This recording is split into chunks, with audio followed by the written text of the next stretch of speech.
क्या बात है, क्या बात है। ओहो बारे महेंद्र भाई, बाबा बाबा शेर हुआ।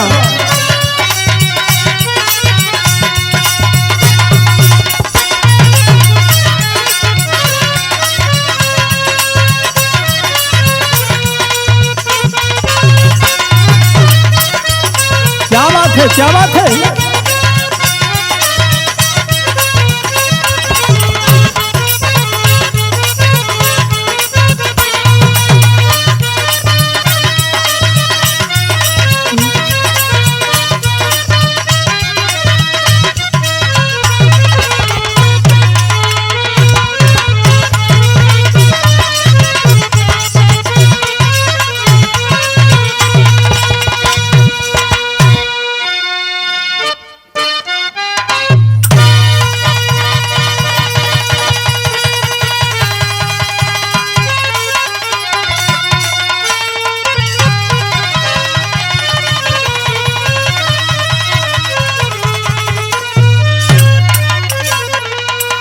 देखी जा, हम गायक कलाकार राधे श्याम यादव, पकड़ी कला आजमगढ़ की धरती से ई बिरहा जया ज्योति इंटरटेनमेंट, आप हमारे बड़े भैया राम जन्म यादव जी के देख रेख में और हरिओम म्यूजिक कंपनी के सौजन्य से आप हमारे बड़े भैया मन्नू यादव जी के देख रेख में ये बिरहा हम भेजतानी। हमके आशा ना पूरा विश्वास हो कि आप सभी लोगों के पसंद आई। हमारे बिरहा का शीर्षक मिली दौलत की भूख। एक लाइन भूमिका के लाइन बा मास्टर भैया।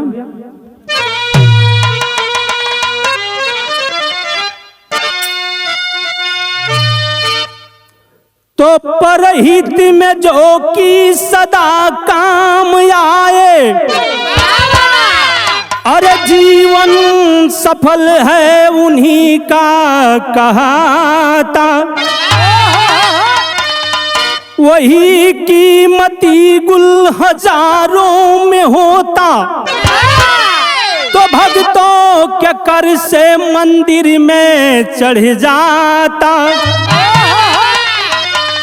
कर्म ही बंदगी, कर्म ही जिंदगी, कर्म बिन वृथा सारा संसार है। महेंद्र कभी सोच लो, कर्म करने से पहले जरा कोरे कागज का कर्म बस श्रृंगार है।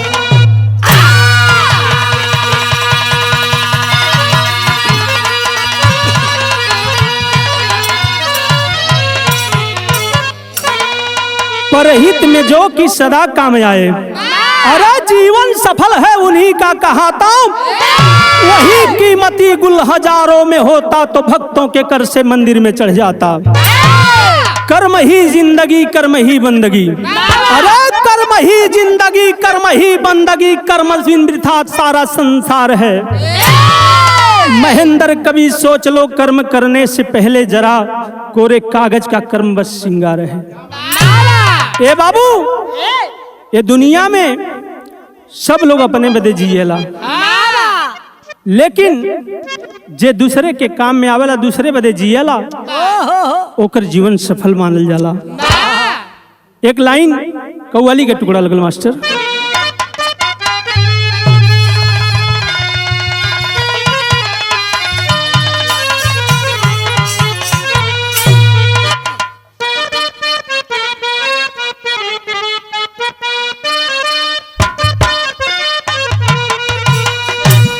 क्या बात है।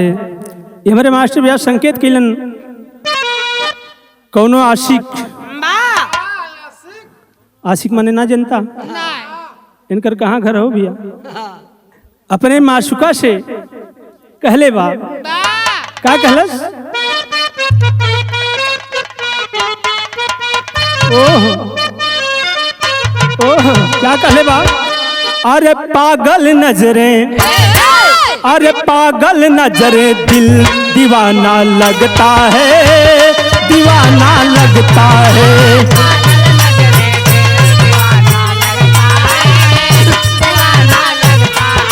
क्या बात है?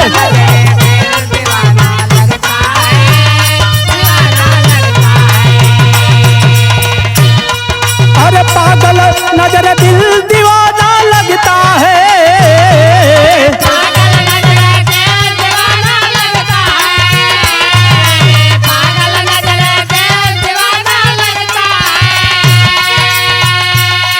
अरे पागल नजर दिल दीवाना लगता है। तेरा मेरा मेरा तेरा, अरे तेरा मेरा प्यार पुराना लगता है, पुराना लगता है। क्या बात है?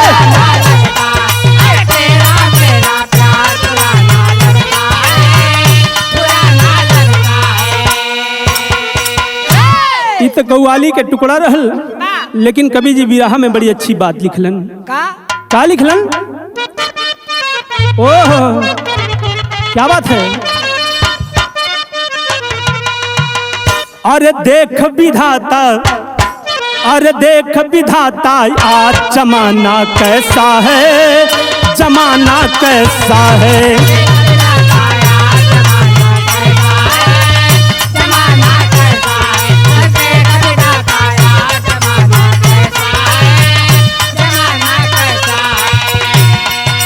देख विधाता यार जमाना कैसा है। देख विधाता यार जमाना कैसा है। देख विधाता यार जमाना कैसा है। अरे देख विधाता आज जमाना कैसा है।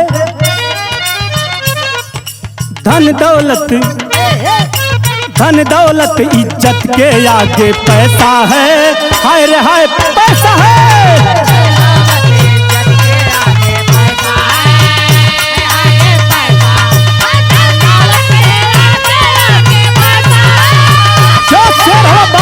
भाई बाबा देख विधाता आज जमाना कैसा है, धन दौलत रुपया के आगे पैसा है। शहर के लाइन लगल मास्टर भैया।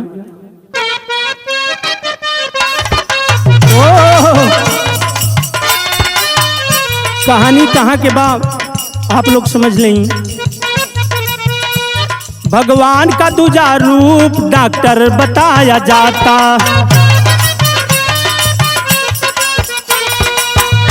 भगवान हुआ क्यों मूक जब भगवान सताया जाता। बिलासपुर के उत्तर चाकडी है सुघर, वहीं के केपी डॉक्टर रहते कॉलोनी अंदर।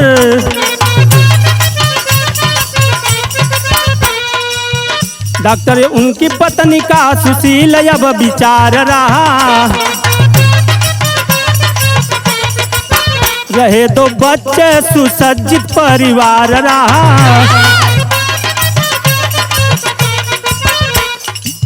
बेटी अनुराधा 9 साल की उमरिया में, बेटी अनुराधा 9 साल की उमरिया में। 7 साल का अनुराग भी हंसता फुलवरिया में। सारे जहां की खुशी डॉक्टर मानो पाते थे, सारे जहां की खुशी डॉक्टर मानो पाते थे। छिड़क बच्चों पे प्यार कभी ना यघाते थे। ग्रसा रहू ने रबी शशि को डगरिया में, ग्रसा रहू ने रबी शशि को डगरिया में। ग्रसा रहू ने रबी शशि को डगरिया में। अनल लगाया जैसे डॉक्टर के फुलवरिया में।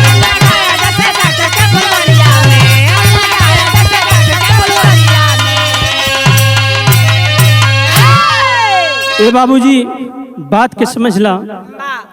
चाकीडी में एक डॉक्टर रहते रहन अपने परिवार के साथ। जोने डॉक्टर का नाम कृष्णपाल डॉक्टर केपी डॉक्टर बतावल गेल। 2 ठे बचवा, बिटिया का नाम 9 साल का उम्र बा अनुराधा बतावल गई, बेटा का नाम अनुराग बतावल गेल। बड़ा सुखमय जीवन बीतत हो। डिस्पेंसरी पर लेके पूरे परिवार के अपने रहत हवन, परिवार का भरण पोषण करत हवन। एक दिन के बाद बा रविवार के दिन रहल, छुट्टी के दिन रहल। दोनों बचवा इकट्ठा भइलन, ए दीदी चल तू खेली आवल जात।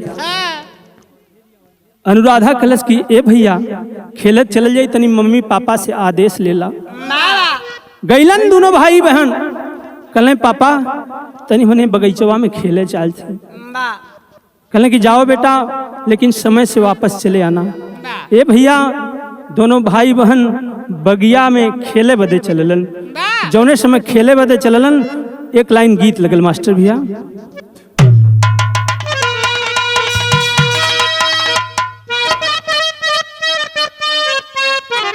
ओहो क्या बात है, बड़ी बढ़िया गीत का संकेत हमारे मास्टर भैया किलन। कौनो दुल्हन का दुल्हा नगीना भैया परदेश रहत रहल, कमा के आइल बिया। दुल्हनिया कल हरदम हमके बहकाए के चल जाला ना, एदा पारी हमारा जौन मांगन रहल ना पूरा करबा, तो हम अपने भैया के बुलाए के नहीं हरे चल जा। हाँ दुल्हनिया नहीं मती रहल, समझावत हो अनुपम मती। हाँ कहलस का कहलस कि सुना जमाना बदल गल हो, आई नथिया झुलनी झुमका हमके ना चाहिए। कहलन का चाहिए बतावत हो कैसे। दुल्हन कहले बा, क्या बात है, बहुत अच्छे। अरे बाली और झुमका भुलाई जा, अरे बाली और झुमका भुलाई जा, नथुनी पगोली चला तब से बनवाई दा। बाली और झुमका ओहो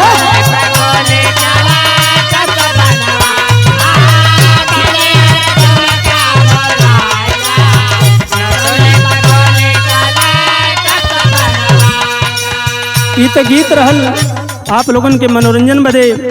जौने समय वो बगिया में दोनों भाई बहन पहुंचल हन, नगीना भैया खेलत हों, शिवराज भैया, शिवराज भाई कैसे खेलत हों दोनों भाई बहन। गुड्डा गुड्डी माटी के बनाई के, अरे गुड्डा गुड्डी माटी के बनाई के, खेलत रहे भाई बहन बगिया में जाई के।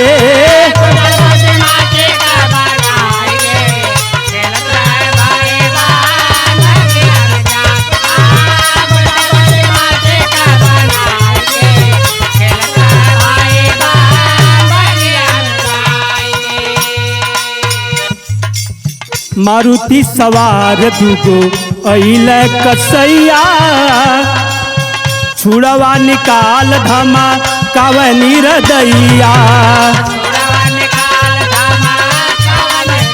क्या बात है,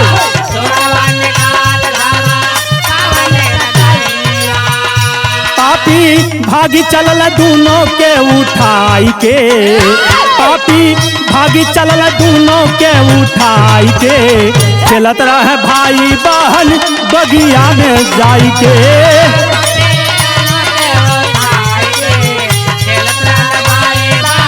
क्या बात है,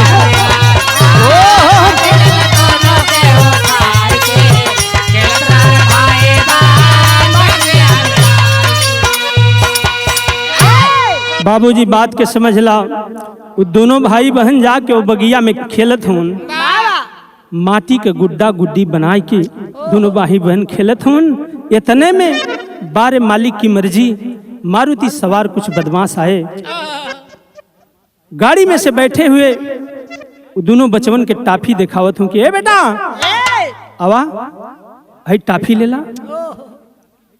जब लड़का दोनों ना आइलन, सोच गइलन कि सब ना आई हन, जेबा में से छुड़ा निकाल के धमकावे लगल, आके गाड़ी में बैठ जाओ नहीं तो जान से मार देंगे। ए बाबू दोनों मासूम बचवा डर गइलन, डर करके आ करके गाड़ी में बैठ गए।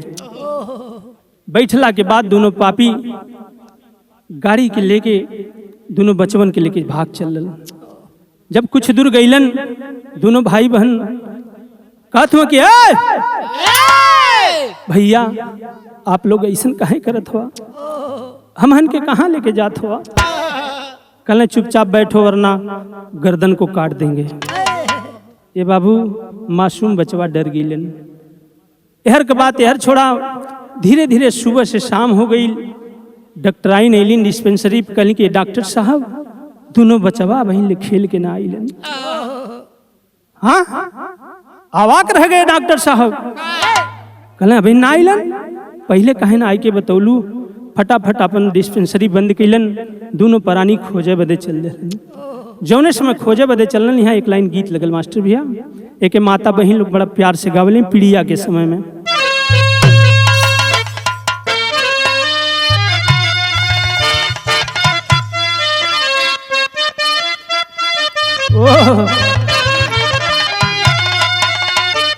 सुतल माई गंगिया के जगावे भैया मलाहा उठाए गंगा जी। अब भैला भोरा भी ना सहारा उठाए गंगा जी।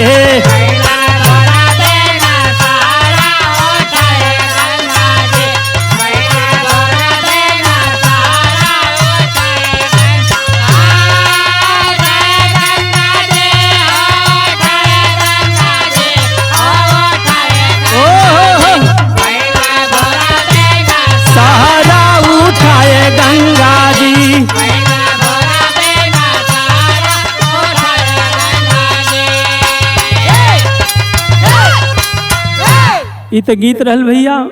जौने समय डॉक्टर साहब डॉक्टराइन दोनों प्राणी बचवन की खोजत हुआ, कहीं दिखात ना हुआ। बाजार में जाके सबसे पूछत हूँ कि कहीं हमारे बचवा के देखला है। लोग कहलन कि नाही इधर तो ना लौकलन। ए बाबू आँख से झरझर झरझर आंसू चलत हो। दोनों प्राणी रोवत हुआ। रो के एक बात कहलन, का कहत हुआ? ओह अरे रोवल माई बाबू बड़ा सनाया नवा कहाँ हो गई लेना, राम कहाँ हो गई ले, हमारा आल्हा सुगानावा कहाँ हो गई लेना।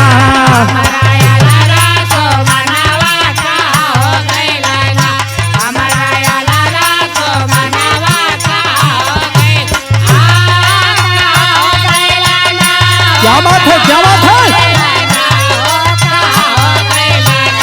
हमारा आल्हा सुगानावा कहाँ हो गई ले।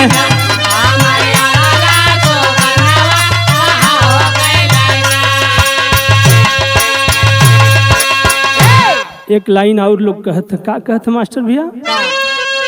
अरे सजिया से खोजता भैया बाबी हनावा कहाँ हो गई ले, राम कहाँ हो गई ले, हमारे गोदी का तनावा कहाँ हो गई लेना।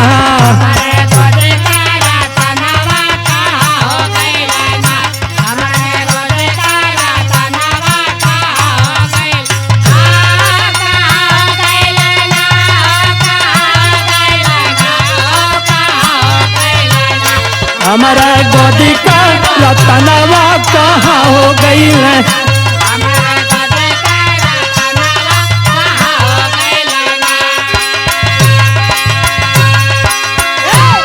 बाबूजी दोनों प्राणी खोजत हुन, लेकिन बचवन के कहीं पता ना चलत हो। आँख से आंसू चलत हो।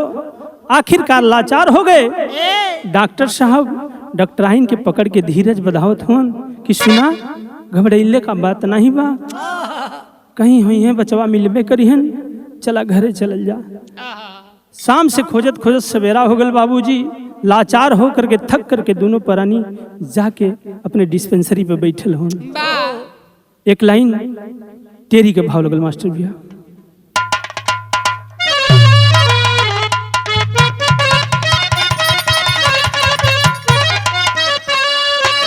अरे मोरे राम, अरे करुणा कर में करुणाई क्या हुई, तो बागमा विफल हुआ गिर गई कली मुरझाई, अरे मुरझाई, अरे मुरझा। बागवा विफल हुआ गिर गई कली मुरझाई, करुणा कर में करुणाई क्या हुई। ए बाबू इधर का बात इधर छोड़ा, पापी सब गाड़ी में सवार भइलन, दोनों बचवन के लेके जब अपने अड्डा पे पहुंचल हूँ, अपने स्थान पे पहुंचल हूँ, उस समय के भाव लगल बिरहा में एक तर्ज लगल मास्टर भैया। ओह क्या बात है, बड़ी बढ़िया गीत का संकेत हमारे मास्टर भैया कैलन। कौनो ननद अपने भौजाई से कहले बा, कहे नहीं तो ना, लेकिन कौनो कौनो होली कहे नहीं कहले बा, का कहलस,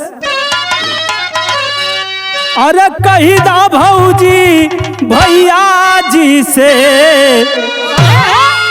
अरे कही दा भौजी भैया जी से, दे देता गवारा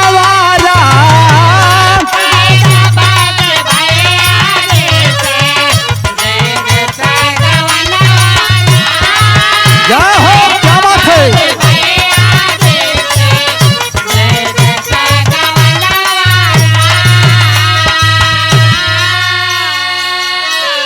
ई तो गीत रहल, लेकिन पपिया कुल दोनों बचवन के लेके जब पहुंचलन, उस समय के भाव लगल मास्टर।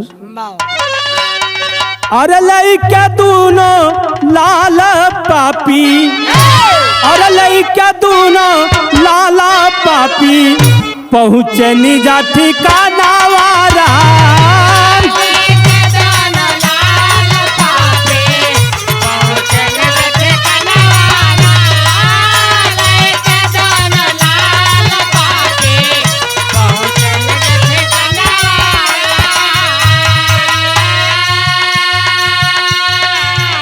भूखिया से तड़पे लाला, मिले ना भोजनवारा।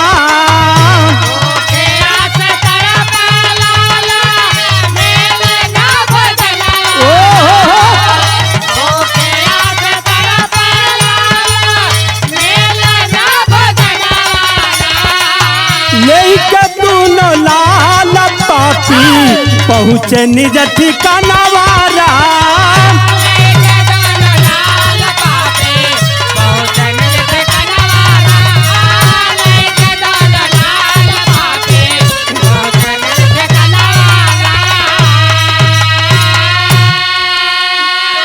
बाबूजी दोनों बचवन के लेके वो पापी सब अपने अड्डा पे पहुंचलन, अपने ठिकाना पे पहुंचलन, ले जाके एक कोठरी में बंद कर देलन। जौने समय कोठरी में बंद कर देलन, दोनों बचवा रोवत हो, आंख से झरझर झरझर आंसू चलत हो। भाई अनुराग अपने बहन अनुराधा से कहत के, दीदी ये कहाँ हमन के लेके अइलन है, अब लगत है दीदी हमने पापा मम्मी के ना पहुंच पाई, ये पापी सब हमन के मार दिहन। रात का समय भइल बा बाबूजी, दोनों बचवन के ले जाके दूसरे कोठरी में बंद कर देलन। जौने से दूसर की कोठरी में ले गईलन, वो दोनों बचवा वो कोठरिया में पहुंचते देखत का हुआ, देखी के हालतिया ठन कला दूना हुन के माथावा।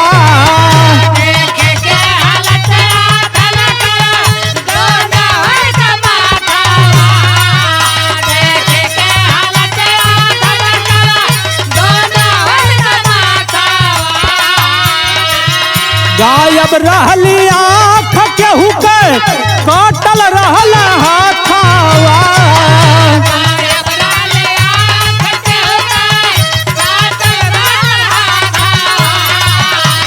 क्या बात है।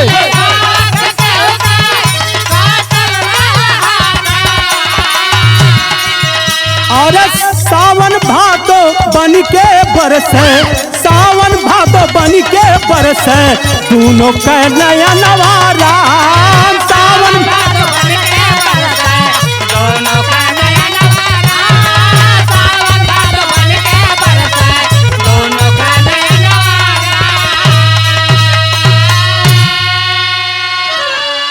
बाबूजी बात के समझला, जौनेश में दोनों भाई बहन के ले जाके कोठरी में बंद कैलन, देखलन तमाम छोट छोट बचवा वो कोठरी के अंदर बंद हूँ। मावा केहू का अखिए निकालल बा, केहू का दोनों हाथ काटल बा, केहू का पैर कटल बा।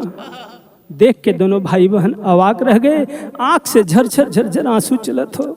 भाई बहन गले मिल करके पकड़ करके रोने लगे। भैया लगत हो कि आज हमन का जान ना बची, आज ही पापी सब इन्होंने मतीन हमनों का दशा कह दी है ये भैया। लेकिन बार बहन अनुराधा सोच गई, कलश की भले हमार जान चल जाई लेकिन अपने भैया के हम कुछ ना होए दे, अपने भैया के जान के बचा ले। ए बाबू, जौने समय रात के समय में वो पापी सब कटारी लेके वो दरवाजा के अंदर प्रवेश कैलन, दौड़ करके 9 साल के बिटिया जा करके उस पापी के पैर को पकड़ लेती है। पकड़ के कहले काबा एक लाइन गीत लगल मास्टर भैया।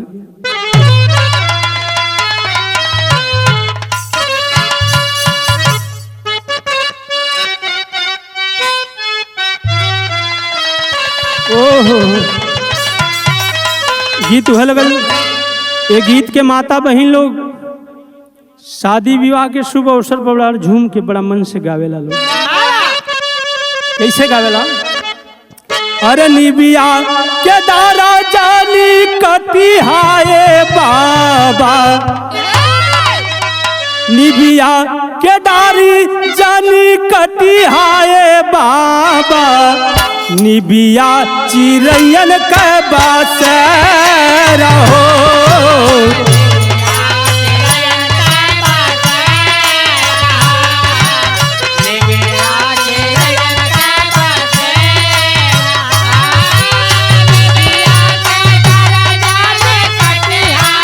क्या बात है?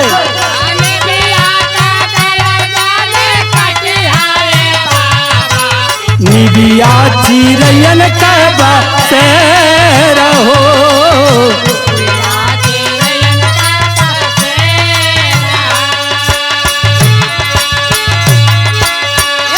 महेंद्र भैया एक लाइन और कहली, का कहली? अरे होता सबेरे चिरैया उड़ी जई है, अरे होता सबेरे चिरैया उड़ी जई है, रही जई है निबिया का पेड़ हो। ये तो गीत रहल, लेकिन जौने समय वो पापी हाथ में गणासा लेके दरवाजा के अंदर प्रवेश कैले बा, बहन अनुराधा दौड़ करके उसके पैर पर गिर जाती है। गिर के कहले बा, का कहले मास्टर भैया? ओह, दोनों हाथ जोड़ के वो बिटिया यही बात के कहले बा, का कहले? अरे भैया क्या हमारे जानी मरी परनवा, अरे भैया क्या हमारे जानी मरी परनवा, रोवेली बहिन बिला खाय हो।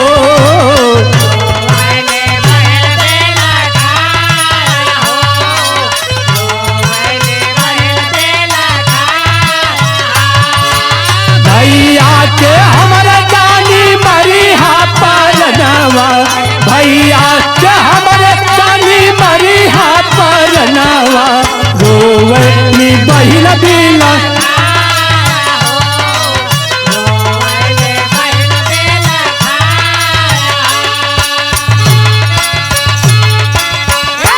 वो बिटिया हाथ जोड़ के बार बार निवेदन करे थी कि भैया हमार जान आप लोग ले ला, हमें मार दा, लेकिन हमारे भैया के कुछ मत करिया, भैया हमारे बाबू के हमारे मुन्ना के कुछ मत करिया। लेकिन वो बिटिया कहलस कि भैया हमन के काहे बदे किडनैप कैले हो, काहे मारल चाहत हुआ? आप लोगन के पैसा रुपया चाहिए ना, हमन के ले चला हमारे मम्मी पापा के पास, पापा से जितना कहबा बाबूजी उतना रुपया आपके दिला देबे। ए भैया बहन रोवत छे, इतने ना कलश की अगर आपके विश्वास ना होखे तो हमारे भैया के लेके जा, हम तुम्हारे पास गिरवी के रूप में यहीं पर रह। लेकिन बड़ा बढ़िया बात कहलस बिटिया, वही लाइन है।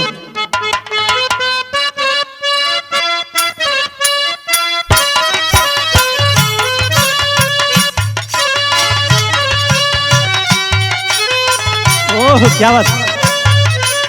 घरे पहुँचा दादी है पापा मोर रुपैया, घरे पहुँचा दादी है पापा मोर रुपैया, मानी जाइबा बतिया हमार हो।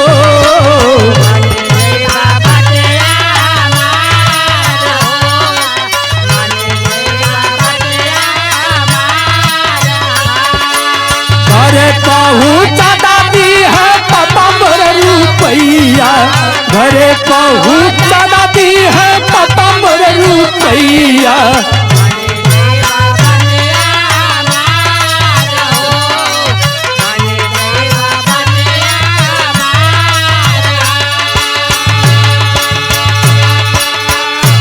बारे पापी इतना रो रहे हैं, गिड़गिड़ा रहे हैं दोनों बच्चे, मासूम बचवा रोवत हों दोनों, लेकिन पापियन के दिल में भैया जरा भी दर्द ना आवत हो। विनोद भैया पापी सब कैलन का,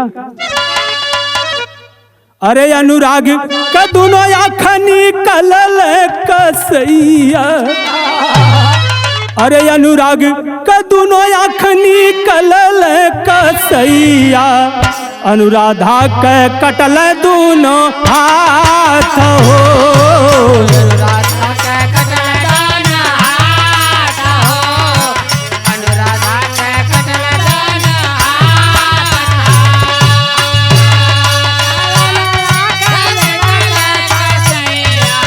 अनुराग के दोनों आँखनी कलल कसैया,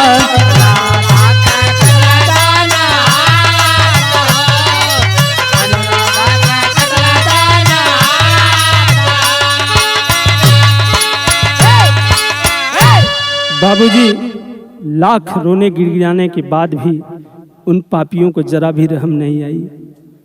आखिरकार छोट बचवा 7 साल का बेटा अनुराग के दोनों अखिया के निकाल ले, इतने ना बहन अनुराधा के दोनों हथवा के काट ले। ए बाबू कटला के बाद चोरी से जौन बा दवा दारू करवलन, धीरे धीरे जब दोनों बचवा ठीक हो गईलन तो उन्हन के भीख मांगे भजन गावे सिखा देलन। जौने समय भीख मांगे भजन गावे सिखा देलन, एक दिन के बात बा दोनों भाई बहन के भीख मांगे बदे भेजले हों। जौने समय दोनों भाई बहन भीख मांगे बदे चलल हो भैया, उस समय एक लाइन गीत लगल मास्टर भैया,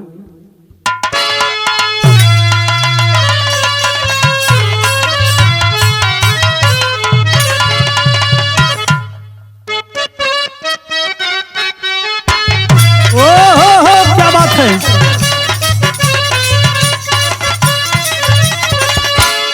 गीतू है बा जो हमारे मास्टर भैया संकेत कैलन, अरे रूना की सारंगिया जोगिया रूना झुना बजावा ना, अरे रूना झुना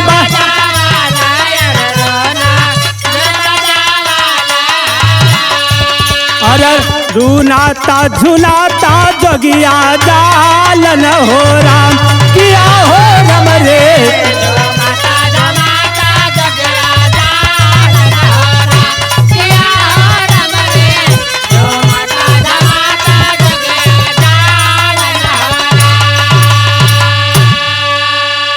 ई तो गीत रहल, लेकिन जौने समय दोनों भाई बहन भीख मांगे बदे चलल हूँ, कैसे गावत हूँ, कैसे जात हूँ, कैसे बोलत हूँ। ओह क्या बात, क्या बात है।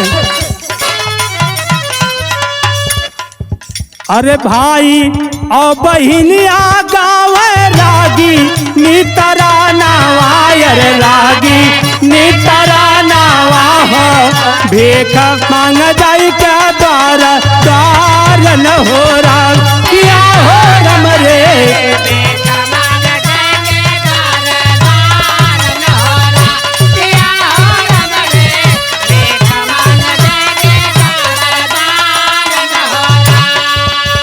ये बाबू मासूम बचवा बहन अनुराधा अपने फराक के फैला के, भाई अनुराग अपने शर्ट के फैला के दोनों रोड पे जात हूँ, भीख मांगत हूँ। जेकर निगाह पर ये बाबू क्या ऐसा इंसान हुई जेकर अगर पत्थरे कभी दिल रहे पिघल जाए, इतना सुंदर इतना बढ़िया लड़का रहलन सब, देख के लोगन का करेजा मुँहे तरा जाए बाबू। लोग रोवे भीख तो दें लेकिन अखिया से आंसू चले लगल। लोग कहें का कवन चमानावा के बाटे सुमाना वायर बाटे सुमानावा।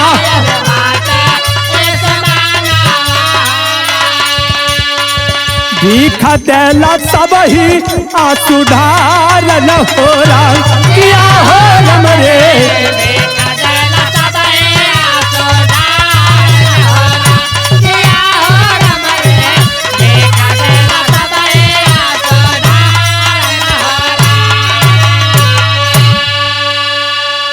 ए बाबू जे करे दरवाजे पे दोनों बचवा जाएं भीख मांगे बदे, लोग देख के आवाक रह जाए। इतना सुंदर मूरत, इतना सुघर बेटवा केकर होन के नहन का हालत ऐसन कैले बा। बारे विधाता, बारे परमपिता परमेश्वर, बारे मालिक तेरी मर्जी। आज ही इतना सोना जैसन बेटवा ये सब भीख मांगत हूँ। ए बाबू भीख मांगत मांगत धीरे धीरे कुछ दिन बीतल।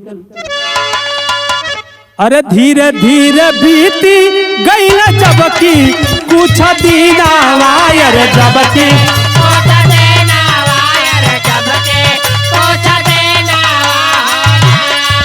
अइला धाना बादा के मझार न हो राम क्या हो रम रे।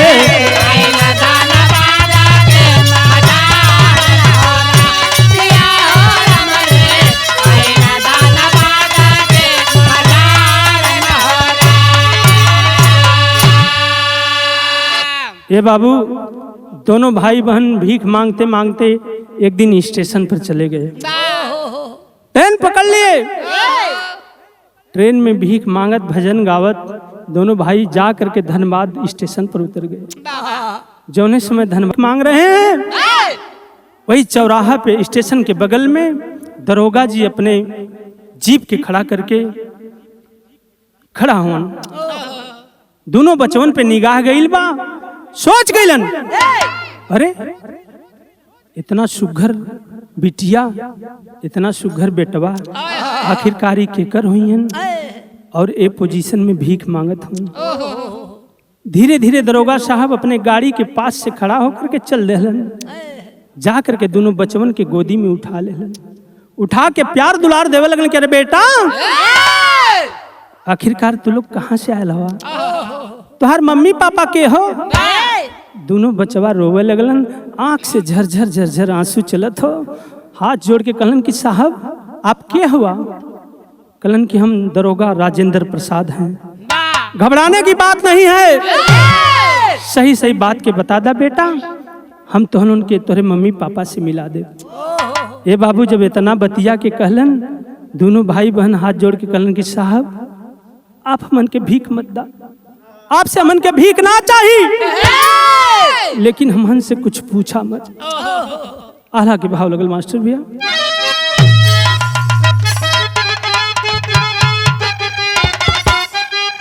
क्या बात है। अरे बुझली अगिनिया में घी व मत डाला बाबू,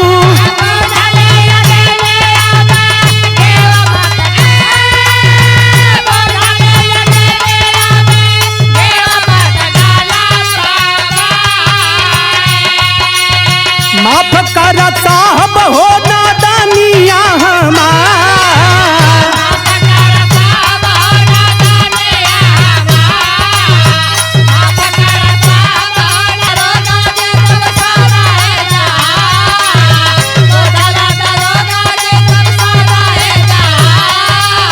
रोई रोई भाई बहन भेदवा बतवल भैया,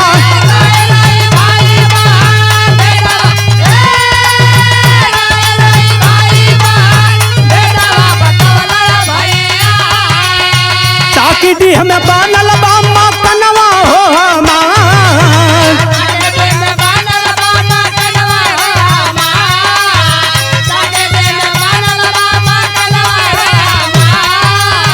कृष्ण पाल डॉक्टर हमारे पापा का नमवा बाबू,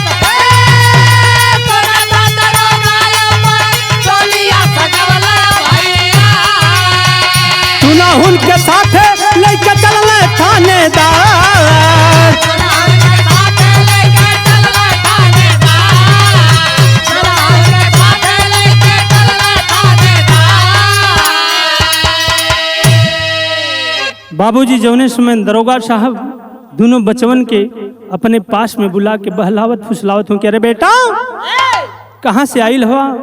अरे मम्मी पापा का नाम का हो, अपने घर का पता बता दा, हम अपने साथे ले चल के तुम्हें उनके पहुंचा दे। दोनों भाई बहन के आंख से आंसू चलने लगा, झरझर झरझर रो रहे हैं कि साहब हमन के भीख मत दा, आप भीख ना दे माँ चल जाइए, लेकिन हमने कोनो बात के आपसे बता दे, आप जरूर जाके वहाँ छापा मरबा। आखिरकार पापी हमन के जान के मार दिए। आज तो हमारा खिए निकलने हुए, बहिनी का हथवे कटले हों, लेकिन काल के हमन के मुड़िया काट दिए। दोनों भाई बहन इतना डर गए थे बाबूजी, लेकिन बारे दरोगा साहब दोनों बचपन के बहला फुसला के आखिरकार पूरी हकीकत के पूछ लेलन। जौने सब सारी जानकारी मिलल हो, दरोगा साहब आवाज दिए, अपने सिपाहियों को लेकर के टोली सजा करके चल देलन। जौने समय चलल हो, आखिरी में खड़ी में भाव लगल मास्टर भैया, अरे मारे दरोगा अड्डा पे छापा जही घरी, तब पकड़ल गइल बेईमानवा धनबाद नगर।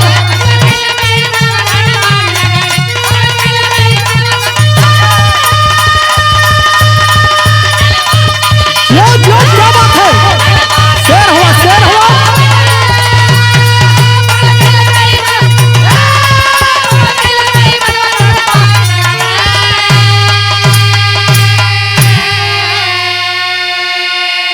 सभी बच्चों को दरोगा जी अनाथालय भेजवाए, अनुराधा अनुराग को उनके पापा से मिलवाए। अरे कैला गुनाह कबूल जब पिटैया पड़ी, अब पकड़ल गइल बेईमानवा धनबाद नगर।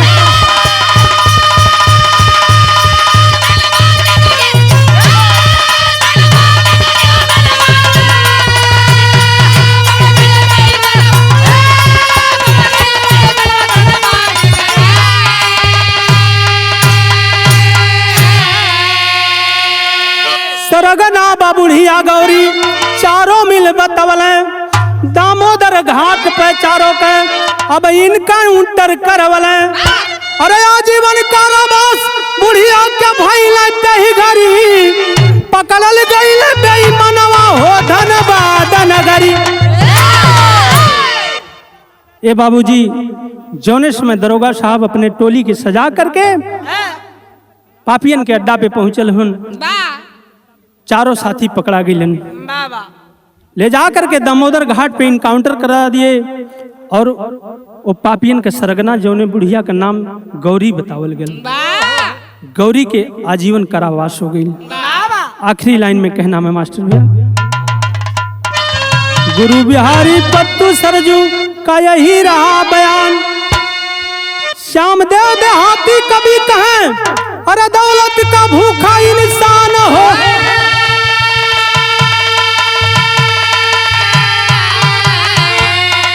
अरे करुणा कर में करुणाई क्या हुई, तब भोला राधे श्याम मिथ्या पाप कमाई। करुणा कर में करुणा